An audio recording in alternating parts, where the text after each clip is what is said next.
ഇന്നത്തെ റെസിപ്പി എന്ന് പറഞ്ഞാൽ ഞങ്ങളുടെ ഇവിടുത്തെ എല്ലാവരെയും ഒരു ഓൾ ടൈം ഫേവറേറ്റ് എന്നൊക്കെ വിളിക്കാം കേട്ടോ. എല്ലാവർക്കും ഒരുപോലെ ഇഷ്ടപ്പെടുന്ന ഒരു റെസിപ്പിയാണ്.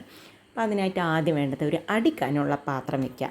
എന്നിട്ട് അതിലേക്ക് കുറച്ച് എണ്ണ ഒഴിച്ച് കടുക് പൊട്ടിച്ചിട്ടുണ്ട്. കടുക് പൊട്ടി വരുമ്പോൾ നമുക്ക് കുറച്ച് 1 ടേബിൾ സ്പൂണോളം കടലപ്പരിപ്പ് ഇട്ട് കൊടുത്തിട്ടുണ്ട്. പിന്നെ അതൊന്ന് ചൂടായി വരുമ്പോൾ, ഫ്രൈ ആയി വരുമ്പോൾ 1 ടേബിൾ സ്പൂണോളം ഉഴുന്നുപരിപ്പും കൂടി ഇട്ട് കൊടുക്കുക. അതും ഒന്ന് ചൂടായി വരുമ്പോൾ കുറച്ച് കറിവേപ്പിലയും കുറച്ച് നമ്മുടെ 2 ചുവന്ന മുളകും കൂടി പൊട്ടിച്ചിട്ട് കൊടുക്കുക. ഇത് വളരെ പെട്ടെന്ന് തയ്യാറാക്കാം, ആർക്കും തയ്യാറാക്കി വളരെ പെട്ടെന്ന് കഴിക്കുകയും ചെയ്യാം. പിന്നെ ഒരു അരക്കപ്പ് ഉള്ളിയും 1 ടീസ്പൂണോളം ഇഞ്ചി ചെറുതായി അരിഞ്ഞത്, 2 പച്ചമുളകും കൂടി ഇട്ട് കൊടുത്തിട്ടുണ്ട്. ചെറുതായി അരിഞ്ഞിട്ട് ഒരു നുള്ളുപ്പും കൂടി ഇട്ടിട്ട് വറുക്കുക. അതിൽ ചെറിയ ഉള്ളിയാണെങ്കിൽ അതാണ് ഏറ്റവും ടേസ്റ്റ് കേട്ടോ. ഇനി അതിലേക്ക് ഉള്ളി ചൂടായി വരുമ്പോൾ നമുക്ക് 1 കപ്പ് പച്ചരിപ്പൊടി അരിയും 1/4 കപ്പ് തുവരപ്പരിപ്പും കൂടി വെള്ളത്തിലിട്ട് ഒരു 20 മിനിറ്റോളം കുതിർത്തതിന് ഇട്ട് കൊടുത്തിട്ട് ജസ്റ്റ് ഒന്ന് ചൂടാക്കിയെടുക്കുക.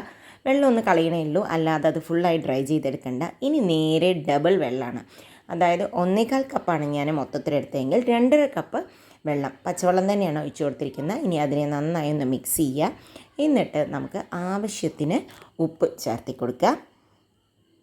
ഈ വെള്ളത്തിൽ ഉപ്പിട്ട് നോക്കുമ്പോഴാണ് നമുക്ക് കറക്റ്റായിട്ട് ഏകദേശം അറിയാൻ പറ്റുക. എന്ന് നന്നായി ഒന്ന് ഇളക്കി വിട്ട് അതിനെ ഒന്ന് അടച്ച് വെച്ച് കുക്ക് ചെയ്യുക. ഒരു 10-15 മിനിറ്റ് തന്നെ ആവും. ഏറ്റവും ലോ ഫ്ലെയിമിൽ വെച്ചിട്ട് കുക്ക് ചെയ്യാണ് ഏറ്റവും നല്ലത്.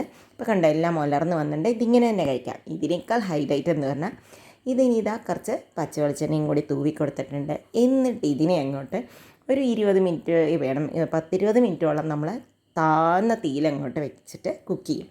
അപ്പോൾ ഇതിൻ്റെ അടിയൊക്കെ കുറച്ച് ചെറുതായിട്ട് ഇങ്ങനെ പിടിക്കട്ടോ. അതാണ് ഏറ്റവും വലിയ ഹൈലൈറ്റ് ഈ പച്ചരിപ്പൊടി ഒരു ഉപ്മാവിൻ്റെ. ഇത് മട്ടരി കൊണ്ട് ഉണ്ടാക്കിയ അത്രത്തോളം ടേസ്റ്റ് ഉണ്ടായിട്ട് എനിക്ക് തോന്നിയിട്ടില്ല. ഇതിൻ്റെ അടി കഴിക്കാനാണ് ഞങ്ങളുടെ വീട്ടിൽ ഏറ്റവും കൂടുതൽ അടി ഉണ്ടാകുന്നത് കേട്ടോ. ഈ ക്രിസ്പി ആയിട്ടുള്ള പാർട്ടും ഇതും കൂടി കഴിക്കുമ്പോൾ ഇത് ടേസ്റ്റ് അറിയുമോ? ട്രൈ ചെയ്യൂ.